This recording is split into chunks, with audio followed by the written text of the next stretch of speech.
రాజకీయం అంటేనే అబద్ధం. నోరు తెరిస్తే అబద్ధం ఆడాలి. నిజం దాచిపెట్టి ఆ నిజాన్ని అబద్ధం అని చెప్పేటందుకు సుతం అబద్ధమే చెప్పాలి.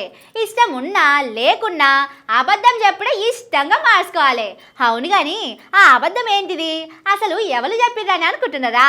కాంగ్రెస్ పార్టీ లీడర్లు దొరికించుకునే ఆట భలే గమ్మతున్నది పోరి. కారు పార్టీలకు వెళ్ళి షేయ్ పార్టీలకు మారిన ఎమ్మెల్యేల ముచ్చటలా రోజుకో జోకు బాంబులు వేలుస్తున్నారు. అప్పట్లోనేమో 3 రంగుల కండువా కప్పి మావోడే అని భుజభుజాలు అనుకునేటట్టు నిలబడి ఫోటోలు దిగి ఇప్పుడేమో మావోడు కాదు మీవోడే అని డ్రామాలు ఆడుతున్నారు. శేరిలింగంపల్లి ఎమ్మెల్యే అరికెపూడి గాంధీ గురించే ఈ ముచ్చటంతా. మొన్న గాంధీకి పాడి కౌశిక్కి పెద్ద పంచాదే నడిచే. అప్పుడేమన్నారు? మంత్రి శ్రీధర్ సారు గాంధీ మా ఓడు కాదు కారు పార్టీ ఎమ్మెల్యేనే అన్నాడు. గాంధీ శాశ్వతం గట్లనే అన్నాడు. అయ్యే నిన్న కాంగ్రెస్ పార్టీ ఎమ్మెల్యేలు మంత్రులు ఎమ్మెల్సీలు కలిసి మీటింగ్ పెట్టుకుంటే మంచిగా పోయి ఆ మీటింగ్ లో కూర్చున్నాడు. అరే పార్టీ మారలేదంటివి ఇప్పుడు కాంగ్రెస్ పార్టీ మీటింగ్ లకు ఎట్లా పోతావని అడిగితే ఏ ఉత్తగానే పనుండంగా వచ్చినా అని చెప్పిండు.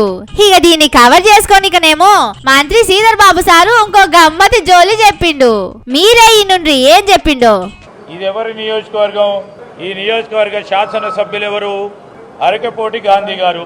ముఖ్యమంత్రి గారు ఇక్కడికి వచ్చారు.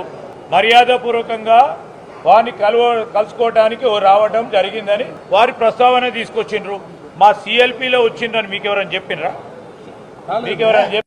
ఈ రోజు మేము చెప్తా ఉన్నాం, వారి నియోజకవర్గం శాసనసభ్యులు, వారికి మర్యాద ఉంది. ముఖ్యమంత్రి గారు వచ్చినప్పుడు గ్రీట్ చేయడానికి వారు రావడం జరిగింది. ఇది స్పష్టత. ఇంకా దాంట్లో అభిప్రాయ భేదం ఏంది? ఇంకా దాంట్లో చెప్పేది ఏంది? విన్నారు కదా శ్రీధర్ సార్ ఏం చెప్పిండో. గా వీడియోలో గంటగానం మంచిగా అవపడుతున్నది.